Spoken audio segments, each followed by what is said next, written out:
Good evening, ladies and gentlemen. We are tonight's entertainment for this Wednesday evening. Miércoles. The earliest that we've ever gone on. It's fantastic. You know, we got a doubleheader today on the network. You know, the Mets show followed by the Giants show at 6:30. So, but we're gonna focus in on this bad boy right here. I am Steve. I got Keith. What did you do to me, Joe? What? Keith, right over there. The bodiless head. Mm-hmm. And for those of you listening in on the audio, Keith did a salute, so you guys didn't really hear that. And I got Rodriguez. You have to know these things. Boom. Yeah, here I am. Right there. Boom. All right, so this is our fourth. For those of you listening on the audio, right there meant to Steve's right, but left on the screen. Mm-hmm. Yes, at least there was noise coming, and it wasn't like let's listen to an audio podcast and not have any noise coming from anybody. No, that's not. All right, so this is our fourth off-season special. Plenty to talk about. We just got some news right before heading on air, and we'll get to that. Breaking news. After we get to Brooklyn Water Coffee Roasters, presented by Keith Larris. BrooklynWaterCoffeeRoasters.com. From their roastery to your front door. Only the finest beans are selected for you to drink from. Dracula. 1, 2, 3, 4 beans. The count. Yeah, no, seriously, BrooklynWaterCoffeeRoasters.com. Can't say enough about them. Their coffee is delicious. I like flavored coffee, so there's a bunch of flavors out there. You need to go onto the website. I'm not going to list them all out for you, but there's a ton out there. One of my favorites is, of course, Cinnabuzz. I say this every week. It is a part of the high energy caffeine line, 50% more caffeine per cup. Delicious coffee. Another flavor within that high caffeine line is Jacked Up Cupcake. I just totally got distracted because the fan blew a piece of tape off something behind the camera. Jacked Up Cupcake. It's a rich, delicious, vanilla flavored cupcake coffee. Also part of the high energy line. Also what we like to call our friend Rodriguez. And also has how many calories? I forgot. Absolutely zero. Boom. And if you don't like the extra caffeine, that's fine. There are other delicious flavors for you, such as dark roast, dark chocolate. It is delicious. I'm not a dark roast, dark chocolate fan, and even I like it. And it's really, really not bad for you. The calorie count is low, right? What's the calorie count in that one? It's absolutely delicious. It feels like it has a ton of calories, but it has zero. Boom. So you could drink like 5 cups, run through a wall, burn calories, and never intake calories. And break every bone in your body. But break every body in your bone too. But be satisfied. So, you could do that. If you're not into the flavored coffees, as a lot of you are not, which is fine, there is a line of delicious unflavored coffees. The most popular coffee is the medium roast coffee. It is absolutely delicious. It will fill your house with that wonderful coffee aroma that everybody loves. Even if you don't like coffee, you love that smell when your house. So because you don't like it, but you love it. Yes. Check them out today, www.brooklynwatercoffeeroasters.com. From their roastery to your front door. And as I was saying before, they really just handpick the finest beans to roast for you. And when you place an order, your beans are roasted within 24 hours of its roast date. So you're getting a fresh roasted bag of coffee. I'm going to do vocal fry when I talk. So check them out, www.brooklynwatercoffeeroasters.com. From your front door. And if you act now and you buy 2 bags, use the code MASKON right now. And you will get... That was 3 months ago, but we have a new code. Don't use that code because it's not going to get you jack anything. Use Pop Culture Pros. That is Pop Culture Pros. If you plug that code in, you'll get your 3rd bag free after you buy 2. Pop Culture Pros. And if you don't use that code and you only buy 1 bag, that's fine. But you can take that Pop Culture Pros and you can go ahead and give us a like on Facebook, follow us on Instagram, follow us on YouTube, follow us on Twitter. Twitter. Snapchat even, right? Snapchat. TikTok. Oh, we're TikToking too. So just go out Yeah. there, any That's what one of everybody your wants to social see. media outlets, search Pop Culture Pros, give us a like, give us a follow. You will not regret it. There's free giveaways, and it's pretty much the bomb. And if you're not on there, The you're a bomb. loser. The bomb. I You're need not to a loser, advertise but my shirt you real can quick click on here. You see that right there? Mm-hmm. Very Mets. nice. Oh, That's a very nice. The happy holidays back here, the little Met stuff here. All Mm-hmm. right. So thank you, sir. Thank you, Keith, for the Brooklyn Water Coffee read as Wonderful. always. Wonderful. Well done. I don't know how to pronounce that first part, but somebody's watching on YouTube. Still cracked is maybe that's a new flavor name. Grill. Wow. He just Okay. X Krill still cracked. No, it's Skrill. it could just Grill? that should be a new flavor of coffee from Brooklyn Water Coffee Roasters. Sure. Still cracked, Wow. right? Like crack. It's super Coffee super tasted strong. Nice. It's very nice. Okay, let's Very start nice. off with we had some news that hit right before we went on air here. We have a new senior vice president and assistant GM, and we are bringing in yet another man from the Boston Red Sox. His name is Zach Scott. Obviously we're pulling guys from with winning pedigrees, winning pedigreed. From these different teams, and it's fantastic. It's obviously it's a step in the right direction. Whether or not Joseph Napoli, no relation to Mike, maybe Mike Napoli, former Texas Ranger catcher, From first Coral baseman Springs, right? from Coral Springs. Yeah, at Coral Springs, Florida. old buddy of mine. Went to high school with him, and obviously they went separate ways. But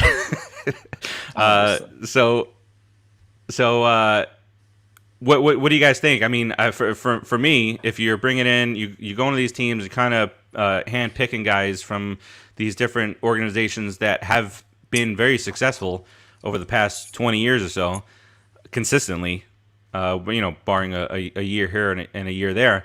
But that kind of just tells a little bit of the story about what the Mets ownership is now about. Seems like they finally have a plan. Looks like there's a plan coming together, like the old 18, where you have a guy like Sandy who's calm, deliberate, is always looking for the best guy, for the best deal. He's trying to do things differently. He's trying to do both things. He's trying to be fiscally responsible. He's also trying to build a better organization from the ground up. So he's not willing to trade whatever little talent he has at the bottom of the heap right now. Or in other words, the minor leagues. He doesn't want to trade those guys. He wants to bring them up and try to develop them. So now that he has money, which is something we haven't had for a long time, guys, we know it. We've been begging for a guy like Steve Cohen. Now we can compete with the Skankies and all these other teams. So now we're going to go the free agent route, hopefully, get some talent, bring it in. And then as you bring these guys from other organizations, this guy's from the Red Sox, and I think he was wasn't he with our general manager now during those winning years? Yep, I believe so. So bring in talent, man. It looks like there's a plan. I'm very happy to be a Met fan right now. Keith, I'm telling you, you're gonna like being a Met fan for the next few years, right? Oh yeah, I'm really gonna enjoy it more. Just a quick shout out that X Grill or Skrill, that was actually my grandson. I didn't realize that. Hey, buddy, love you, buddy. Appreciate your subscribing. Tell all your friends. That's my boy. Love my Jaden. My boy, you're my boy, Blue. Boy. Nice hair. Yeah, that wasn't actually him though. But he, they worked together before, right? Scott and Porter. So to Rodriguez's point, I think it's a great move. I think them having worked together, they know each other. Obviously, it helps the cohesiveness of the team, and it kind of limits or shortens the transition period of them getting to know each other, understanding how each other works. I think it's a great move, not only to what Rodriguez or Faraci was saying, that they come from a winning pedigree, but they have been together, and we need decisiveness right now. We don't need people getting to know each other and kind of getting used to each other. We need some decisiveness, and this will help us move forward. And the reason why I say we need decisiveness is we have a core of talent on this team right now that needs some support in order to get to the championship caliber. And if we're wasting time organizing the front office and wasting the youth of this core of talent we have, it's ridiculous. So I think it's a great move. Yeah, we can't waste the youth. Those youths. Yeah, but, a lot of them are coming to their free agency years, and we can't re-sign everyone. Of course, we'll I guess re-sign what we can, but we can't re-sign everyone. So Tom says, let's sign some guys. I can hardly wait to see the roster. I'm with you. I'm excited. Hopefully, we get something under our tree, as we were talking about in our group chat. But I heard a little bit of rumblings. Speaking of free agency, I heard some rumblings that there's a potential that the Mets might offer like a Bauer, who is always actually a couple years ago he said he's going to sign 1-year contracts for the rest of his life. Now his agent came out today and said we're open to any deal. So the 1-year deals are still on the table, and I say that because there were some rumblings about maybe the Mets do some 1-year deals here in preparation for a big free agent class next year. Now we have our catcher. You bring in a George Springer, and then you bring in pitchers. You still have the capability to do that next year, especially if you do some of the 1-year contracts. And just to run down the list, I mean, next year is a huge free agent class. It is just massive. That's if some of these guys hit the market and they don't get locked up during the season, traded, whatnot. But from a catcher perspective, we don't have to worry about that, which is a good thing. And that was Salvador Perez, Travis d'Arnaud, Christian Vasquez from the Red Sox. All right, first base, we don't have to worry about that either. So the less worrisome, the better that I feel about us moving forward to get what we need. Absolutely. That's Freddie Freeman, Anthony Rizzo, Brandon Belt, Starlin Castro at second base, Arenado if he opts out, Chris Bryant, Kyle Seager, Jose Ramirez could be a free agent. Francisco Lindor could be a free agent. Like I said, barring trade, re-signing, all that stuff. Corey Seager, Trevor Story. Shortstop is stacked next year. So for shortstop, if Lindor hits next year, it's Lindor, Javi Baez, Carlos Correa, Corey Seager, and Trevor Story. What? That's craziness. That's our pick right there. That is insane. That all 5 of those guys could be free agents at one time. Outfield, Conforto, please lock them up. Not gonna happen. Don't worry about it. Starling Marte, Andrew McCutchen, these type of guys. And then starting pitchers, you got Noah Syndergaard, Clayton Kershaw, Max Scherzer, guys who are towards the end of their, these are the guys who got those big contracts when they were like 28, 29. Scherzer, Kershaw, Verlander, Greinke. So it's not a lot in the way of young talent there, but guys who definitely could help a team. They know how to win.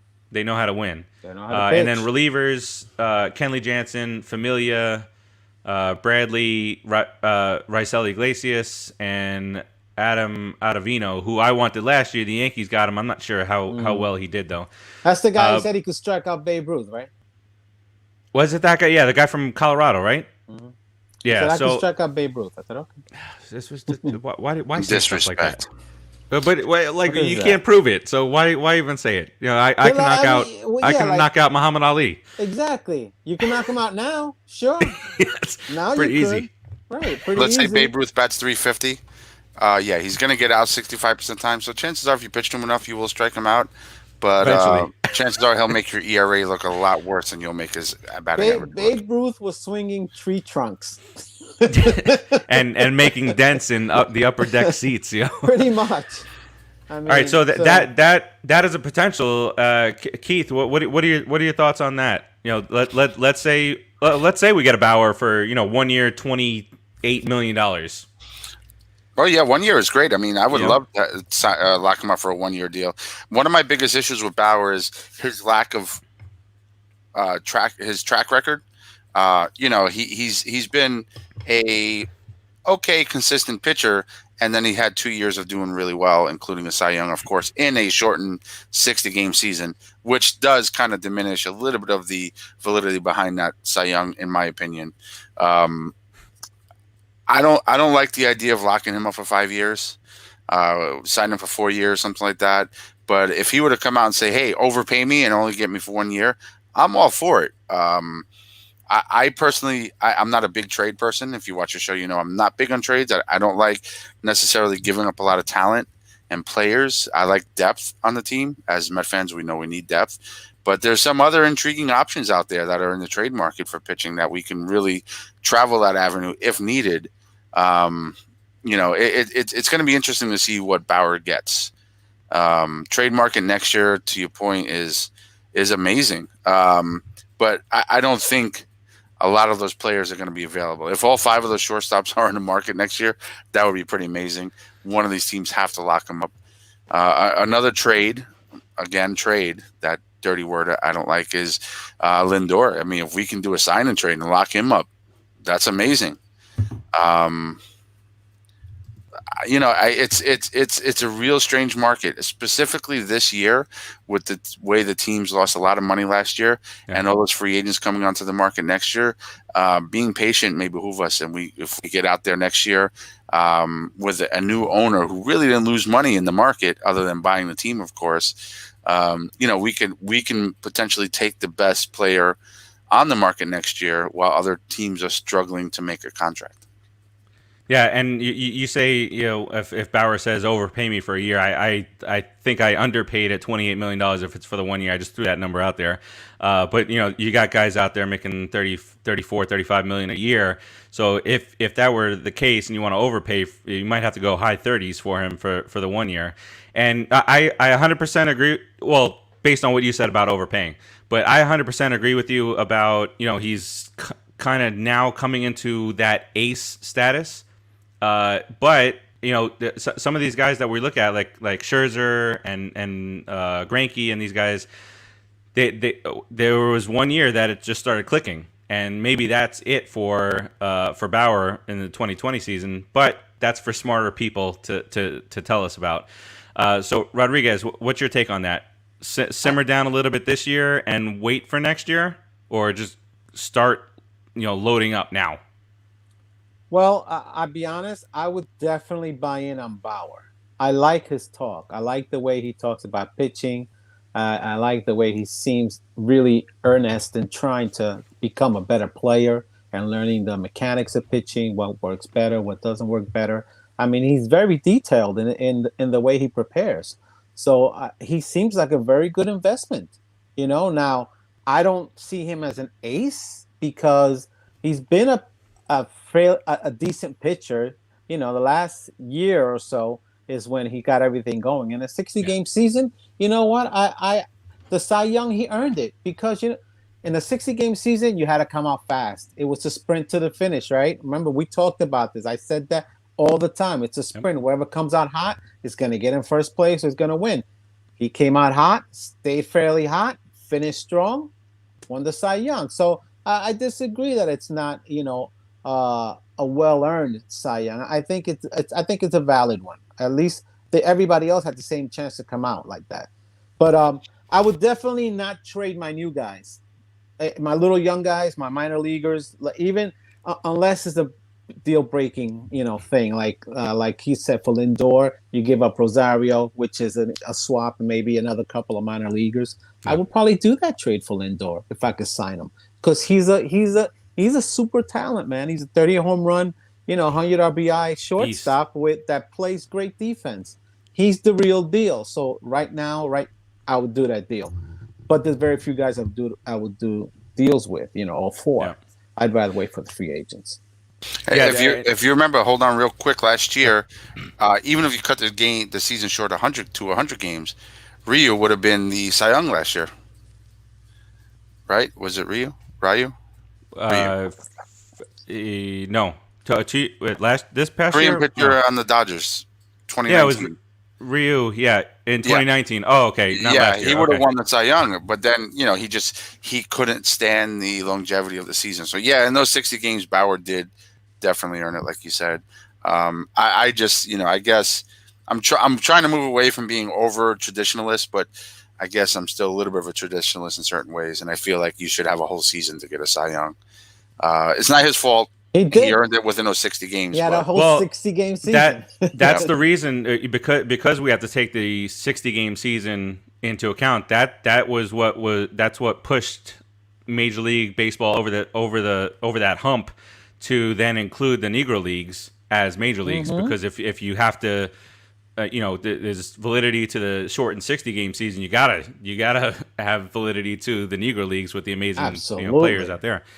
Rodriguez, you started off your comment about Bauer, about he talks the talk, right?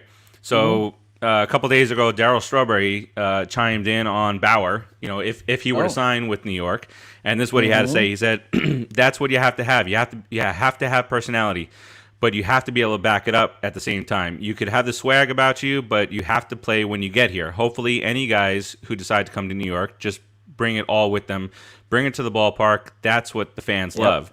You're not playing in Cincinnati. You're not playing in Houston. Can you accept the fact of being booed by fans and challenged by the media? That's everything that they have to look at before they come here." Obviously, this is a guy who lived and he made it even tougher on himself. Playing in New York, you don't have to do that. You're playing in New York is hard enough, but when you got all this extracurricular activity going on the side, and missing this event and missing a parade, or missing that, this and that. That was good. That was good. And who missed the parade? That was good. And who missed that? I was trying to, this cohesion there, cohesiveness between the two. I got to move over a little bit. And then ultimately he left. He left to go to Dodgerville. He left to go home, which he has said was a mistake. And if he could do it all over again, he would stay with the Mets. But I like that he's kind of saying, hey, you're gonna talk the talk. If you sign here, you better be prepared for all this stuff, because if you do all this yapping and you lose, your first, 5 out of your first 8 decisions, you go 3-5 with a 4.82 ERA. Guys like Keith are gonna be screaming at you from the stands. Joe's going to be making up, producer Joe is going to be making up chants about you. And we're going to be booing. He's going to be having those dookie doggy bags and leaving it on his porch and lighting it. He doesn't know what he's in for if he comes to New York and he can't back himself up. He comes in and then all of a sudden he does bad and he's like, oh, why is everybody ganging up on me? That's not. This didn't happen in Cincinnati. Nope, this didn't happen in Cincinnati. In New York, we don't care what awards you bring, what your repertoire was before getting here. We care what you do when you're on a mound in New York. And quite honestly, his Bauer's Twitter rants. If he says something that is not deemed, I'll say, appropriate or fan friendly, he will get roasted like he's never been roasted in his life. So, he should also hire a publicist if he comes here. I think he can. He can be loved. Like for sure. Nowhere else in the world. If he comes here and he becomes a star. If he comes here and he pitches like he did last year, that guy will be the king of New York. Well, and for Keith, when you said getting a publicist, he could learn a lot from the social media presence of Noah Syndergaard. And Noah will let you know on Twitter whether he screwed up, or he'll have fun with Mr. Met. Hi mom. He'll have fun with Mr. Met. He generally speaking, I was looking through some of his old tweets and whatnot, when he was doing good, when he was doing bad.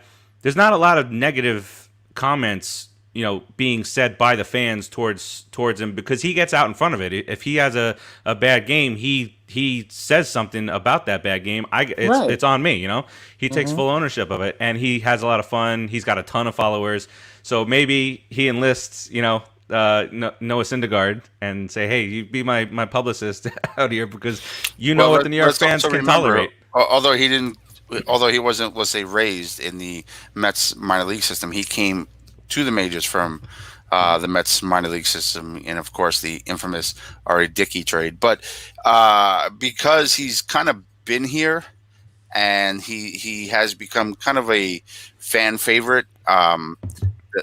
He also returned the favor to the fans and really embraced them. He gets a little more slack. You're coming in from outside. You need to earn that.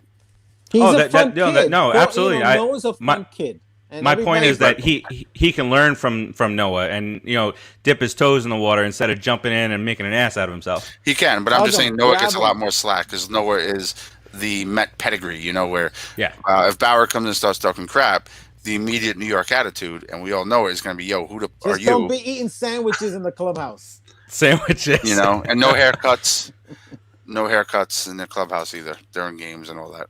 That was. I think we all were. We were all like, oh, we get this kid Noah Syndergaard. He's supposed to be this great guy, and now he's getting his lunch thrown out by the captain. Here. And it wasn't playing around either. Captain wasn't playing.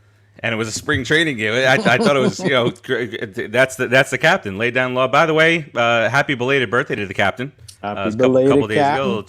Cheers to the captain. Cheers to the captain. Yeah, Tom. Hey, he had his barbecue thrown in the trash. That's exactly what we're talking about. All right. Last week during the show, it was after we signed, after we took care of our catcher situation, and we let Fake Muto kind of drift off. I was kind of I was intrigued. Why did we not get JT Real Muto?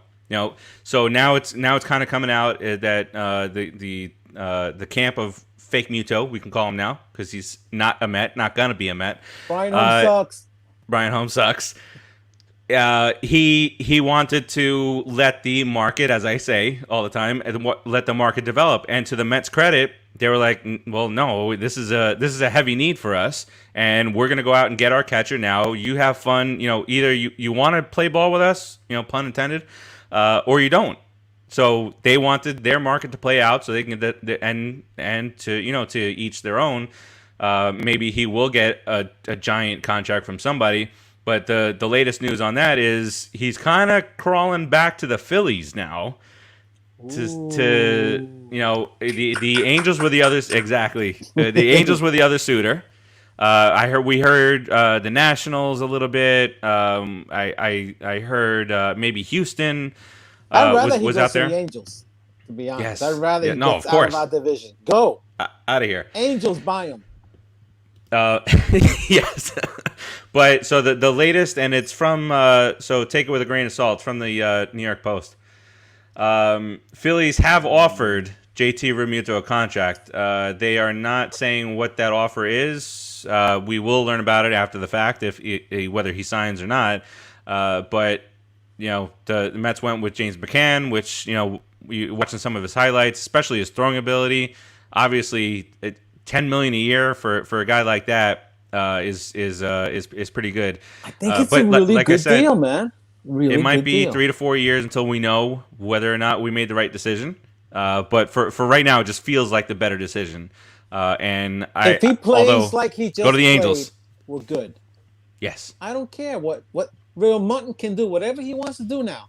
If our guy plays like we expect him to play, then we have a good deal. Who cares? Do you see what Producer Joe is doing? Producer Joe combined our nicknames for that guy.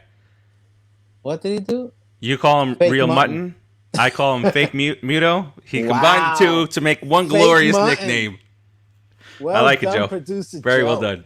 Very nice. All right, so there's that. There's not been much news on the George Springer front. It's right now it's still Mets and Blue Jays from everything that I've heard and everything that's being reported out there. He can't pick Toronto over New York. The kid's from Connecticut. Not if he wants to move closer to home, like he said. No, he can't come back to Connecticut and say I went to Toronto and I left the New York Mets high and dry. You can't go to Connecticut and say that. You get slapped.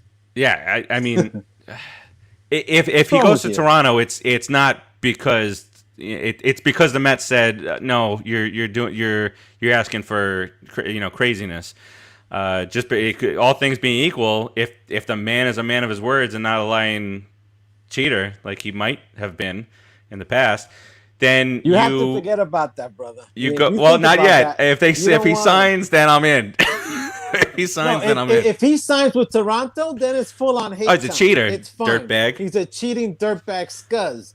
Screw you. But before that, let's just be nice. All right. So for now, until he signs, then we have to be nice. Okay. Right. And to Keith's point, we were having a conversation about it yesterday.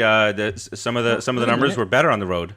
So some of the numbers were better on the road than they were at home, and unless they had a secret trash can thing going on the road also, then but I did see some number at home. 2016 he hit like nice work. He hit about 240, 230 at home, and in 2017 when this whole shitstorm of the cheating scandal started, he went all the way up to 287 at home. And had several years in the 280s, 290s range at home. So no news, no major news on that at least. The news that did come up, and I'm gonna try and get his name right, is a Japanese star pitcher, Tomoyuki Sugano. All right. So we're to say Sugano until he corrects us. I want to say Sugano. And I want to say it just like that. Sugano. In a press conference and corrects everybody, I will respect that. But as an American, as an American, just disrespect the rest of the world. That's the USA. Our job. I mean, hey, listen, we don't care about coronavirus. We'll just die. We do care. We care. We care. We care. All right. So in the league that he played in last year, so just within the last couple of days, it's come out that the Mets are a potential suitor for this guy, and it was a handful of teams. And again, it comes like we've been saying for weeks. The Mets are the one organization that, as of right now, did not lose any money in 2020. We have a new owner. He didn't lose any money last year. He pitched 137 innings, and again, I don't know how many games they played in that particular league last year, but 137 innings, 14-2, a 1.97 ERA, a WHIP of less than 0.9, which is incredible. 131 strikeouts in those 137 innings, and the most remarkable, because we just don't see it here in the United States, is 3 complete game shutouts. What? That's wonderful. What is his walk per 9? Walks per 9. Well, his walks and hits per 9, the WHIP was 0.89, so less than 1 walk and hit per 9 innings. Per inning, I'm sorry. I was looking to separate the walks per 9, but I guess anyway, yeah, that's great. I don't have that information. You don't know how old he is? 29, I think. 29? I think so. 28 or 29. Clap on. There's an actual article. Stats man. It was actually on YouTube. It was a video, not an article, and they ran through all the successful pitchers in major leagues that have transitioned from Japan over to the United States, and his numbers were very. What's that? That never worked out for us. Right? Yeah. Well, Matsui had a home run first at bat. Yeah, but I was so excited about that home run. Yeah, it was in Atlanta. We were like, yes, we finally got one. But his numbers, and unfortunately, I don't have them in front of me, so I can't get those numbers up. But I will tell you, they were very comparable, and in many cases, even better than like a Tanaka, Dice K, and who's the guy? Chicago, Seattle, and Dodgers. That pitcher. Yeah, Darvish. Wow. Darvish, yeah. Darvish. I mean, and Darvish, I think was Cy Young, if I'm not mistaken, or he was up there in consideration for Cy Young if he didn't win it. He was. He had some back issues, then he went down, and he came back and started pitching well again. But my point is this guy's numbers has been comparable in his Japan career versus their Japan career. Which tells me what? Hey, he's just as good as they are, and he should translate well in the United States. Who knows, right? You never really know until it happens. But if you're going to play it off the numbers and you're going to play it off of consistency, it bodes well for him that he's going to come over to the Major League Baseball and be a successful pitcher. Do well. Well, And you it's wouldn't AAA. think he's going to do as well, right? Well, it's So AAA, right? The Japanese league basically it's between AAA and the major leagues. That's the talent level there. So if you got a 14-3 record with a very low ERA, you're a good pitcher already. Now, can that translate to the major league guys coming in and just whacking the heck out of you because of their bat speed and strength? I mean, that could happen. But like Keith said, I mean, it should translate well. He should at least be a 5 starter. If you're going by levels 1, 2, 3, 4, 5, he should be a David Peterson type guy, a number 5 starter, somebody who can come in and do 150 innings and hold down that slot and keep you in the games all the time, until he learns the hitters, and then he probably might even excel. Right. And I don't know much about this guy, but I have some stats. I do have some stats. So I was just gonna say physically, I was watching. Now that, of course, the video. Immediately his name comes up, and Mets, and they're attached in any remote way. So what do? I go researching video to watch his pitching and everything else, and he has a very violent throw. Worries me. A lot of those guys do from the Asian countries out there. Yeah. Look at Tanaka. They wind up slow, right? Is he one of those guys that winds up kind of slow and then just whips it in hard? I haven't seen him, to be honest. If I remember correctly, he winds up pretty fast. Oh, whips it in hard. Pretty hard. Yeah, he's kind of like a Johnny Franco, the way he throws. Go Johnny, go. I mean, he's Johnny, right-handed. Obviously, he's a little taller. But you remember Johnny Franco, the way he would throw, he would just his whole body would just really get into it. Yeah. But Johnny had a successful career, mostly healthy. So you never know. But this day and age, with the whole, did you get your Tommy John yet? Atmosphere, it worries me. Well, if he's let me go through. Then he's fine. Okay, let me go through some of the stats. Ruben, thanks, buddy. Thanks for watching. So in his career, and this is all in the I don't know what league he's pitched in the entire. Just says foreign, actually, on the MLB Baseball Reference. He has a career record of 101-50. He's got a career ERA of 2.34. Wow, look at that. That's killer. His walk to strikeout, like you were asking before, Keith, he's got 1,216 career strikeouts and 265 walks. So last year, 131 strikeouts, 25 walks. And I don't know how many games they play over there total, because he typically starts between 25 and 28 times. So either the guy is injured every year for 5 starts, or they play less games there. They play less games, I think. Yeah. So he is like last year. He started 20 games. He went 14-2 with that 1.97 ERA. If I could just go back real quick, what Rodriguez says, it's a slow start and hard throw. I was just watching him. He does that slow kick and then the hard throw. Okay. So that's most of them, right? Remember Nomo? That's most of them. Super most slow. Of them go like that. I love when Nomo first came over to the Mets strictly because they played the Phil Collins song. Nomo. Yes.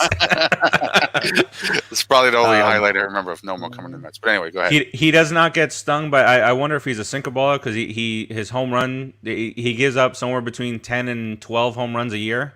1 year he gave up 20. He sounds like he's a ground ball pitcher. That's what I'm saying. He sounds like a sinker baller. Low 90s. When it gets really hard, high mid 90s. And a career whip of one walk amazing. And hit per inning. What's his repertoire? What does he throw? Do they have that? 2-seam changeup. I don't. This is off the top of my head. A 2-seam, 4-seam changeup.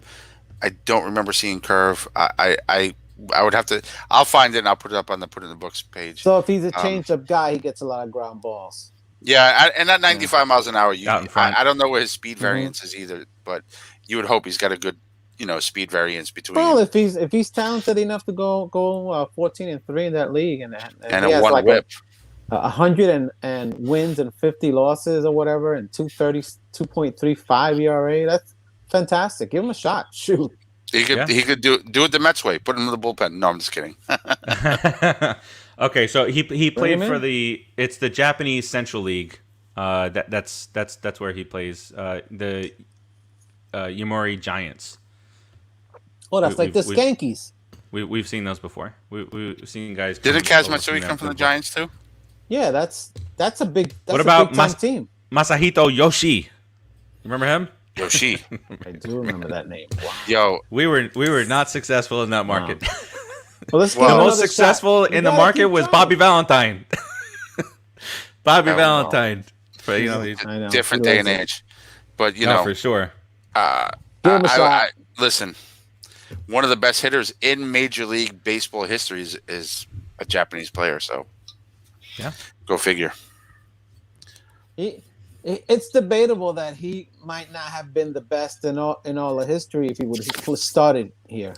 If he started here, he would be hits leader for sure. Pete Rose and he would have almost 5,000 hits. Yeah, that's insane. No, the guy is amazing. That's how good he was. Hit machine. Like I don't want to derail the conversation, but all I'm going to say is I remember watching him in Seattle.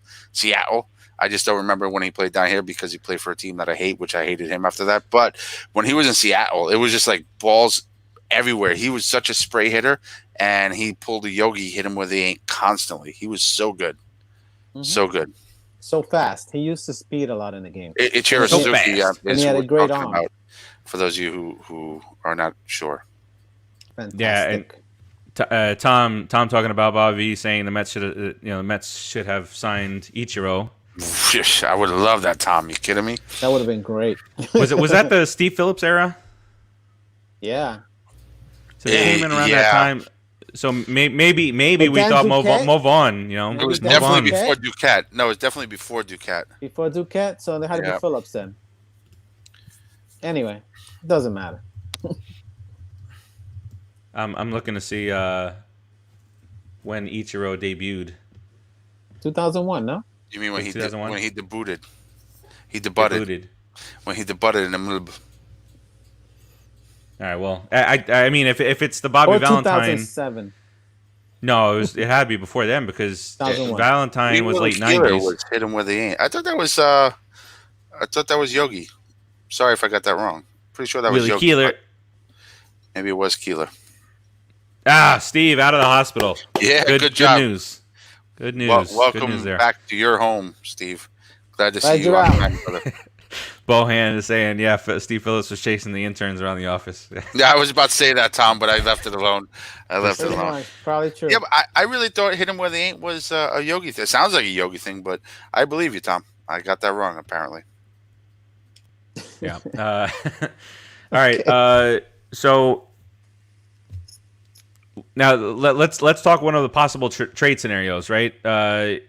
Rodriguez, you mentioned a little bit earlier. If the Mets were to trade Rosario and it wasn't for a shortstop, wasn't for a Lindor, let's say they whoever they trade him for, he's out. Are we all confident?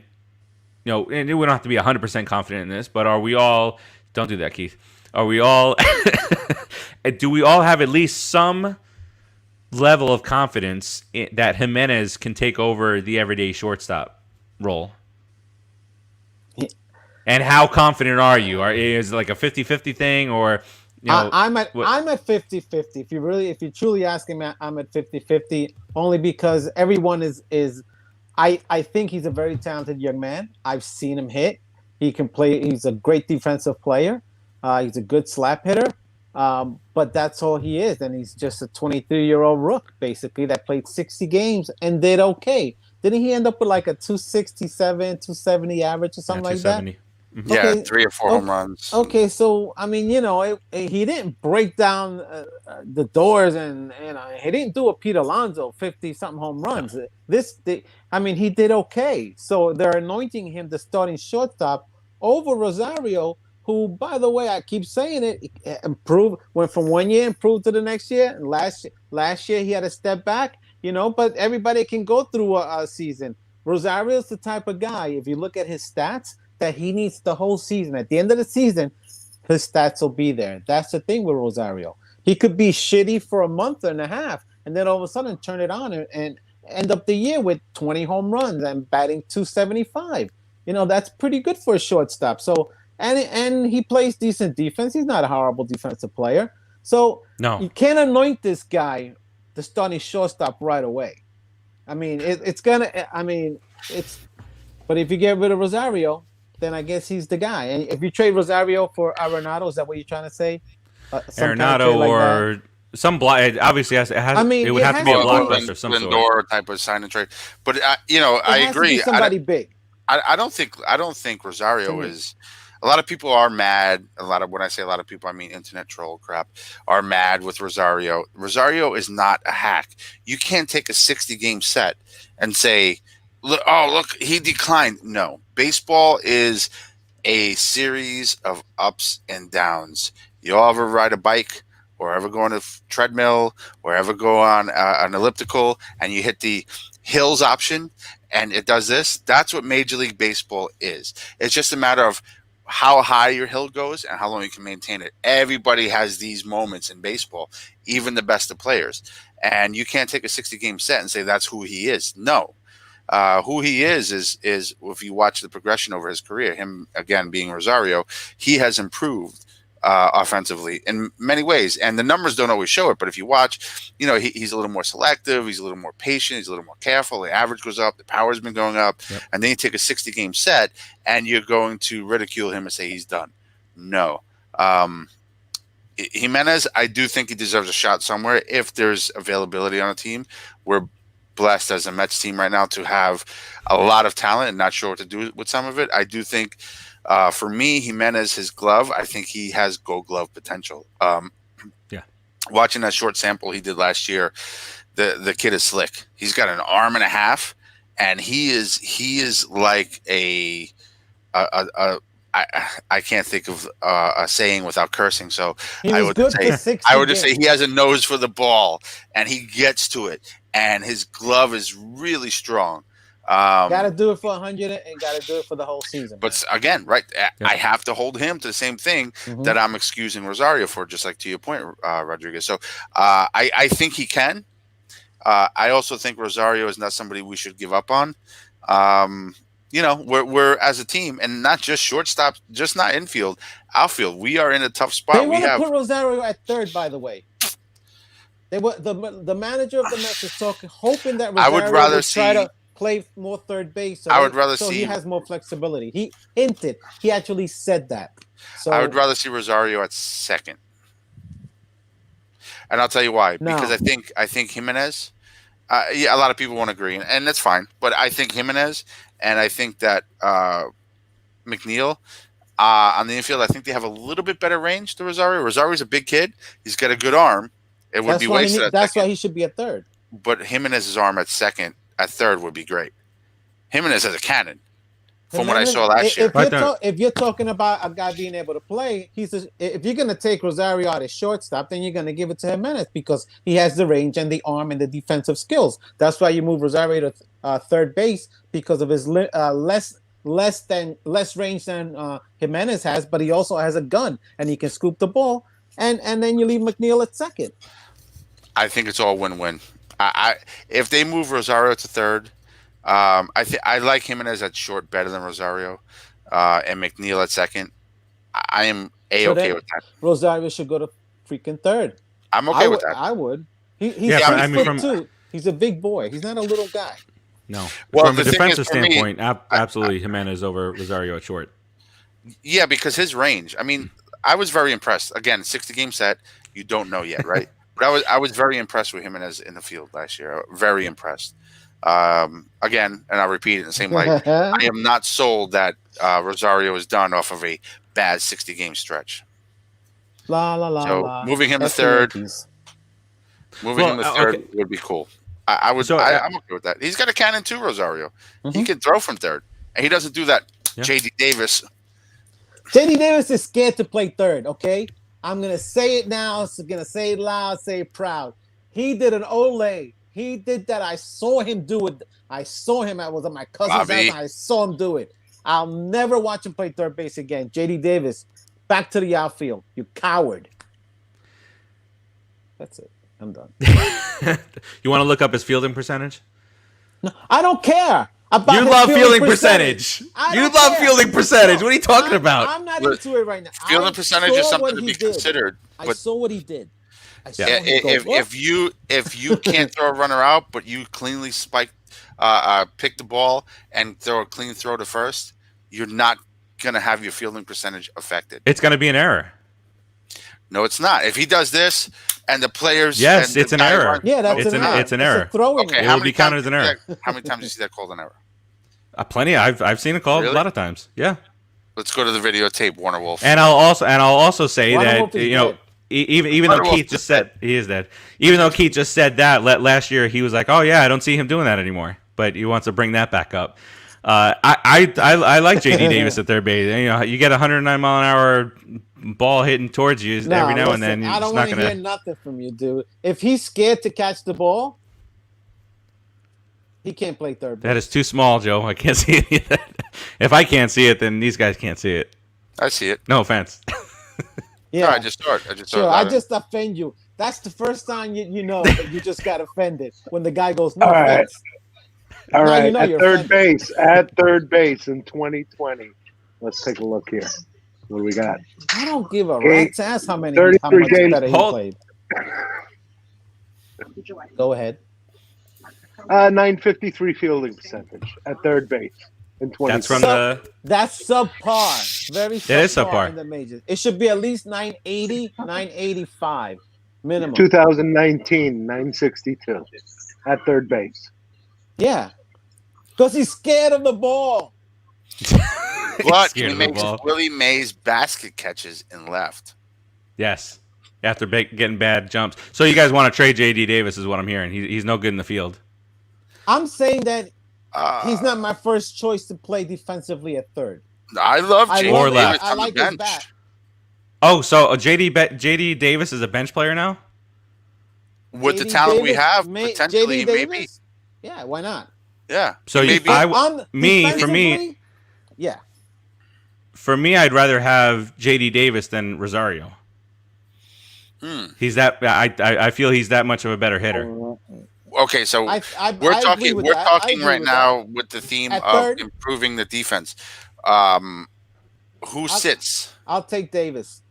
Rosario Yeah? can sit. Yeah. If we're talking Davis about where? I have to play one of them, I'm going to play Davis at third. I'll take that hit off the defense because I'm going to have Jimenez backing him up anyway. I'll take that hit because I think JD Davis is a clutch hitter. Okay, he well, surely Jimenez is. is no Rayo, right? But he can cover a little bit more of J.D. Davis's left side than Right. Rosario can.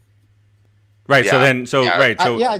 That's that I that just- makes sense. So then he won't have. Then I'm he can agreeing play with the you. line a little bit Okay. more, and Jimenez can get yeah. If you're making Help him me out. make that choice, that's the choice I'm making. You people out there, don't argue with me. That's the choice. I agreed with you. I said it, and you agreed with me. Actually, No, I'm not Yeah, no, I talking to you, disagree, too. Farachi. I'm talking to him. I think who are you talking ideally, to? That guy right there. who, me? You know who it He's is. just pointing. I was agreeing with you. I would. I mean, I don't like the defensive fall off, but I don't think that J.D. Davis is a hack in the hot corner. And I think, like you said, you can play him closer to the bag because if you have Jimenez as short, he can cover a little bit more. J.D. No, Davis. I think he's a hack. Yeah. I think if he's if he's Olaying at third base, and I saw you, JD. If he's Olaying at third base, he's not a third baseman. But I'll Hey, take it. Rodriguez, saw you, J.D. You're done, son. That's it. What did he come up as? Did he come up as a second baseman? A bubble butt. I thought he came up bubble butt. What? He came up as a bubble butt. That was his nickname, wasn't it? Bubble butt. I don't know. I hope not. I don't Yeah, know. but that was his name. Yeah, but we're never ever calling him that. That's the last No, time why- I want to hear that. Well, as long as you call Conforto Scooter from now on, J.D. Davis. That's No. his. Bubble butt. That's Don't call him. End of Scooter. story. That's a Keep it horrible moving. End nickname. of story. And Yeah, okay, right. oh guys, This is Keith right. ended the story. We need to move on to the Right, next I- topic. Keith ended the story. Ooh, Keith we ended can't it. Talk. Yeah, okay. That's not talking about. All right. We're not talking about Last thing to talk about is that the Mets seem to be in a little bit more than what we had thought for DJ LeMahieu of the New York Skanks I'm done with across this. town. End of story. So Sorry, what do you make of this? Some people are saying that because the Mets are now coming out with interest in LeMahieu, does that mean that their interest in Springer is falling back a little bit? Obviously, we want. Well, If they bring LeMahieu in, he's playing third base. he'll play third base. Just so you know. And so, but do So if you bring in LeMahieu for, let's say, 4 or 5 years, are you bringing in Springer also? No. Okay, so we are choosing between the two. It feels like. I think they would be choosing between the two, definitely. If they're still looking to get Bauer, they're definitely choosing between the two. So if you sign LeMahieu, and do you then go back to the potential of last year and saying, let's try Rosario out in center field? No, just hold on. Stop. Before we get into all that. Everybody stop. We are not, right. Keith said everybody stop. Keith said stop. Collaborate and listen. No, because I have a valid point that kind of fits into that, right? We're not. We will tell you if you have a valid point or not. No, I will tell you my point is valid, and I will mute you and kick you off the show, your show. We have to remember this is not the Mets of old, right? Just because we're talking to certain free agents doesn't mean we're not interested in other free agents. We are sticking our tentacles in every possible area: trade, free agents, and in the old days, Mets are talking to LeMahieu. Oh, that's all we're doing. It's not like that. We're feeling the waters in every free agent and every trade scenario. That's the new Mets. So yes, of course, I think if the Mets are looking, if the Mets are looking to improve, we of course are going to say, "Hey, LeMahieu, what do you got? Hey, Springer, what do you got?" We're not going to put all our eggs in one basket and say, this is what we're going after. We are going to feel the waters of every free agent and every trade possibility, and then take a step back, see what's realistic, see what works best for us. Right. So what I'm saying is, if we are talking to LeMahieu, it doesn't mean Springer is out, or it also doesn't mean it's one or the other. Chances are we're not going to take both, but it just means we're seeing what is the most viable. You're gonna come around to our point of view. Watch. But keep talking and come around. But if you do sign both, like you said, it may not be one or the other, might be both, but it's not likely. But if you do get both, what does that mean for adding pitchers? What kind of pitchers are we going to be adding at that point? Is it going to be third level type guys? Do you bring in? It's not going to be Bauer. You got Odorizzi. You also have Castillo. Odorizzi is a third level kind of guy. He's not I always want to say Snee because of the Giants, but you got Snell. You got a lot. There's a lot of trade options out there. I want zero part of Snell. He's had one good season. Just kind of like the way that you're kind of backing off of Bauer. No, I understand. But we would have to give up stuff for Snell. Castillo's name was really intriguing to me. I like Snell because his ERA is really low. He has a really good ERA in the division that he's played in. To have a low ERA in that division is you're a good freaking pitcher. And he's a lefty. We may have to just tell Matt to, No, it doesn't matter. We've got to tell Matt nothing. Matt, go to the bullpen. Shut up. That's it. What are we gonna tell him to shut up for? I don't know. My point is, I think we're gonna take the best option that's available to us, and then go from there. So if LeMahieu is the best option available, then we may say, all right, well, let's look at another trade option. It's just, I don't think the Mets have a set path that they're going to say, think so either. This is who we're signing, and they're putting all their eggs in one basket. I do think in every market right now. Guys. We're in everything. Exactly, bro. We're like shit I do in think York, that everywhere. Like Keith, like you said, you don't think that they have, one way to go here. I do think that they have planned out. It's Bauer and Springer, or it's Springer and this guy, or it's a trade for this guy and that guy. But my real quick, my point on Snell, his ERA has been fine. His overall ERA career is 3.24. That 1 year was 1.89. Outside of that, 3.5 or worse. My concern is the innings pitched.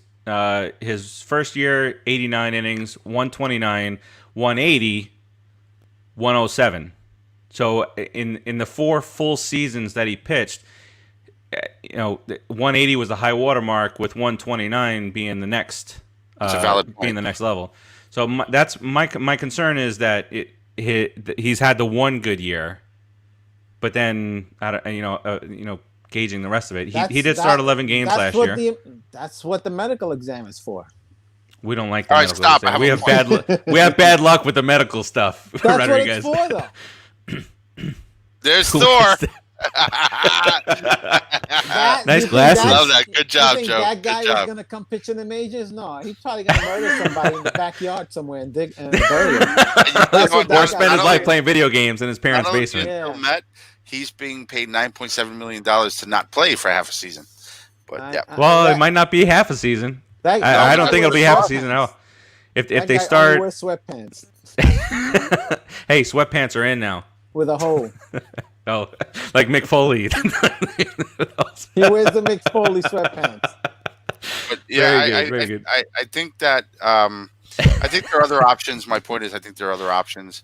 Yeah, and like you were saying, Frotch, yes, absolutely. I'm sure they have a pecking order in what they want first, but they're not going to stop there. And I love that about this new ownership and new front office regime.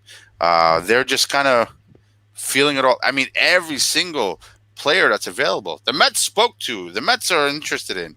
I love it. You know, and a lot of my fans are getting frustrated because there's no action. Things do not unfold in real life immediately. The lower end players sign off quick because they get a deal, they're going to take it because they need to take it, otherwise they're unemployed. The higher end players, they play the market. And Rodriguez, They you and can I still were talking make about this earlier. Yeah, They could still make deals in spring training. yeah, exactly. yeah. I mean, They you play the know, market. So Because you know what they do? It's they're playing the teams off each other. And what I'm seeing from the Mets is we're not really falling for that. We're just, okay, we're interested, and we're going to sit back, and you let us know when you feel your value is reached, and we'll let you know if we want to pay it. That's Well, we kinda can't how play. I We feel can't be about- that girl that plays hard to get and then complains when I don't think we're playing hard to get. doesn't get I just doesn't think- get gotten. I don't think we're playing hard to get. I just don't. Think I didn't we're say we fist were. I fighting. said we shouldn't. I just don't think didn't we're say fist fighting in the street for a we're chick gonna we never had. slap them all in the derriere. Well, I do want to kind of see Bubble that. butt. I do Bubble want to butt. kind of see us, Bubble butt. Aggressively pursue somebody when it's a one-on-one, us versus the Blue Jays, and us flex the New York muscle. Okay, no, we yeah. haven't flexed. Against the Blue Jays, we need to win. Or Springer- anybody. I mean, No, we especially the Blue we're Jays. we're with the big boys now, so we should be able to be outbid whoever if it's a smart deal. Now, you talk about the Castillo thing. I think the Castillo thing will Outbidding cost them us is 2 different. arms and a leg and a half. The But we'll guys see. gotta have to want to come here, guys. I mean, these Midwestern guys, guys from Southern California, those type of players, they may not want to come up to New York and play. It's a tough town, man. It's a really tough town, and like everyone says, like Daryl said, and you guys brought up, you have to have that skin, you have to have that inner toughness, and you may not be able to handle it. But Springer should be able to. He's a Connecticut boy. I mean, he should be able to handle New York. So I don't expect us to lose to Toronto. Better not. Apparently, my grandson. That would be crazy. Jaden, I don't know who wrote that. Joe wrote that. Say, Come back. Jaden, come back. Come back, Jay. Yeah, and as we kind of close this one out, I just saw breaking news out of the NBA that tonight's Thunder and Rockets game is postponed because the Rockets didn't have enough players due to the COVID practices. So they're postponing again. My thought is, if you cannot play the game, you lose the game. That's what I said about the Marlins last year. If you can't follow the protocols, you should forfeit the game. That's one thing. And so it should be a forfeit. here we go. Jaden, what's up, buddy? You're on mute, Keith. Keith, you hit the mute. Oh wait, hold on. Come back. I was on mute. Yeah. I didn't realize it. Jaden, come back. Say, let's go Mets. Let's go Mets. All right. Yeah. Right. Love you, boy. So that gets me to the final thing that I want to talk about, and that is, when is the season going to start? As of right now, it's business as usual in a normal year. But now you start hearing the talk about maybe it gets postponed to around Memorial Day, and this came to my mind because you said that Noah might miss half the season. He might be right on time, hopefully with all that's going on. But so I for one hope that we see a full 162 game season. Obviously, just let's get back to some semblance of normalcy here with the vaccines and all that stuff. If the season's going to start late, maybe it's a cool throwback, with some scheduled double headers, normal double header. I don't want to see 7-inning double headers. I don't want to see that. I don't want to see the runner starting at second base in 10th inning. I do want to see the DH. Please come around on the DH, guys. Let me stop you for a second. No, I'm just kidding. Please stop. But so would you guys? Are you guys? So it's hard because it's kind of owners versus players at this point. Players want a 162 game season for obvious reasons. But are you? If you were an owner in this league, do you say I don't want, like most of the owners are saying now, I don't want to start the season unless all the players are vaccinated, or do you start off like what if they don't want to get the vaccine? You know, as crazy as that may sound to some people, what if some of the players don't want to get the vaccine, and they're thinking crazy things are going to happen with it? But at what point do you just say we got to play baseball? I think they're going to start the season on time. I think they might at the most maybe a couple of weeks later, because they played 60 games this year. They did fairly decent. They did a pretty decent job with the baseball season. Exception of a couple of jerky teams. Yeah, and they rewarded the Marlins going to the playoffs when they screwed up for 2.5 weeks. Listen, jerks. We lost. Okay, they did their job, but the Marlins should have forfeited those games. They ain't ready to play. You can lose the game. Sorry, go ahead. Okay. Got upset there for a second. We didn't play as well as they did. But they should have forfeited those games. It would have been ahead of them. Okay. No, fine. No. You're okay. What were we talking about? You threw me off now. Playing a full season. When's the season going to start? I think we're going to play a full season. I think it's too much money involved, bro. They're gonna get the vaccine for the players. Whatever players don't want to get the vaccine, can't play. It's for the greater good, dude. If you're not vaccinated, that's too bad. You can't play. Find some other play. I don't care about your rights. I gotta care about my rights too. You can't play if you don't take the vaccine. That's it. Simple. I'm thinking definitely we're gonna play 162 games. Give me some fans. Give me some fans. I want to go to a baseball game, guys. Well, let's go. That'll happen by the end. That'll happen by. But they had fans in the playoffs. So if all things go well, I'm thinking a full. Not full. Yeah. Yeah. No. A percentage. A percentage of the stadium. I think there'll be some people there. Look at in the NFL, the Bills are thinking about potentially having fans there for the playoffs. So, those maniacs, they should not let them in. They'll get drunk. That's crazy, though. They'll be doing. That's a little bit too. Well, 5,000 out of an 80,000 seat stadium. But yes, Bills fans are a lot of fun. But I agree with Rodriguez on the 162 game piece. I think we will get a full season in. I'm not 100% sure we're going to have a full spring training. We'll have a full camp. But I don't know if we're going to have a full spring training schedule. And maybe more inter-squad games. I'm kind of okay with that. Maybe that's because we're the Mets, and right now we're kind of sure, for the most part, who our team is. A lot of teams who aren't sure, they really need those extra games. But sometimes I think the spring training games stretch a little bit too much. But what I foresee is to start the season, because there is going to be a slow push out of the vaccination across the whole country. I think that we will start seeing this season gradually increase the fan capacity as we go, right? Yep.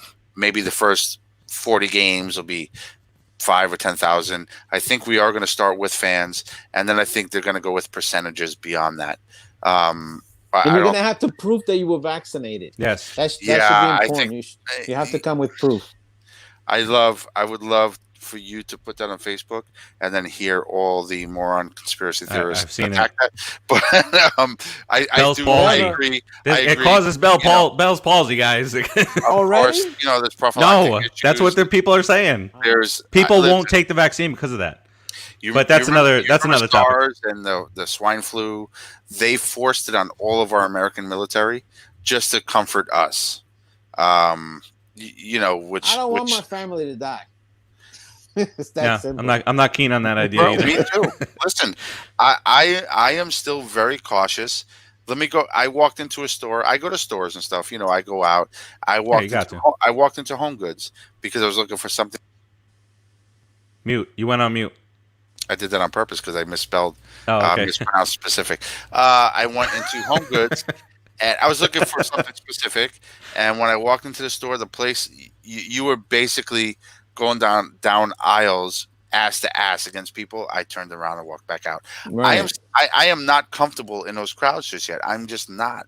Neither am I. Yep. I'm okay with going out as long as I feel safe. The minute I don't feel safe, peace. I'm out. That's me. You call me paranoid, call me whatever the hell you want to call me. You're shape. You're not living your You're life. You know what? paranoid. I am living my Ooh. life. I know You're firsthand paranoid. friends, family, and people I love who are sick and have lost people to this It's COVID. gonna go away in It's the real. fall. It's real. April. You know, and they're Oh. still, and those people who I love are still dealing with crap. It's real. And if you don't want to believe it's real until it affects you, then you're dumb. Take a lesson from other people. Anyway, Why don't you stop I don't those want to get into pastors? Stop those pastors from bringing in those people into the Oh churches boy. and killing All them. right, listen. We Anyway, got another yeah, show. We no. got another show. Yeah, that no. Well, you know, got and another if show you're coming gonna up. bring people into your church, slow it down. But Yeah, anyway, yes, yeah. I'm not. This is a whole tirade. We can do Killing this for people. hours. The Lord is everywhere. You Murder. preach from wherever. You don't have to be My in church, point- right? Exactly. You know, I watch Farachi, church you're from a home. murderer, I go to my Farachi. father's house. I put church on YouTube, and I sit in the living room with my family and watch church. He Put puts on his YouTube. choach- He puts On his choach YouTube. on YouTube. But- Put your choach on YouTube. I So put my racist. church on YouTube. Don't put your choach on YouTube. Stop. All right, listen. But my I point is, I think they're going to gradually increase the capacity for the stadium. stop it. And it'll be a 162 game season. The end. Do we have a 162 game plan? That's the So- question. All right. 62 game Let's choaches. put a nice big old blue and orange ribbon on this bad boy. Let's go around the screen here as we normally do. Any closing words here from the ever inspirational Keith Laris? I just want to say I am so glad that Jaden got an appearance on our show tonight. Yes. That's my boy. Let's go, Mets. Be safe out there, people. All the preaching, nonsense, everything else. Be safe. I wish everybody a Merry Christmas. Super safe, healthy, Happy New Year. And if you don't celebrate Christmas, whatever your holiday is, I hope it's awesome. Senor Rodriguez. Let's just say that happy holidays to all the Met fans, even one Skanky fan. He gets a happy holiday. You know who you are. You know who you are. And be safe out there. Protect yourselves. Love one another. Don't be a Farachi. You best to Yeah. check your neck. Best to check. Don't be a Or jerk. you get wrecked. All right, Correct. Farachi. All right. That'll do it for us. Have a very, very, very Merry Christmas. Watch all the great Christmas movies out there. We did a Christmas movie special last night. Go back and take a few moments to watch. Did you all talk about parts of surviving that. Christmas? We did not talk about surviving Christmas. Bastards. All right. So Merry Christmas. Be safe, Farad. as these guys are saying. Thanks, Mama Farach. Love you. There you go. Be safe, be smart. Don't get crazy out there. Let's just have a normal 2021, or as much of a normal 2021 as possible. We're all itching to get back to it. We're itching to get back into the stadium. So do your Screw part. you, 2020. And if you Yes, shoot off fireworks for on New Year's, don't be like my son and I. Do it sober. You may blow up your neighbors or yourself. Last year we had to experience for another show. All right. Don't All pee right. on the We'll floor. Don't pee on the floor. we'll see you on the flip side of Christmas. We'll talk to you guys. Hopefully, we get a nice little gift under our tree within the next week. A little George Springer. Ooh. A little this, a little that. Maybe the right Trevor. We'll see what All right, happens. Trevor, finally. But we will talk to you. We'll keep you updated on the Put in the Books show group. Later, everybody. Later. Merry Christmas, producer.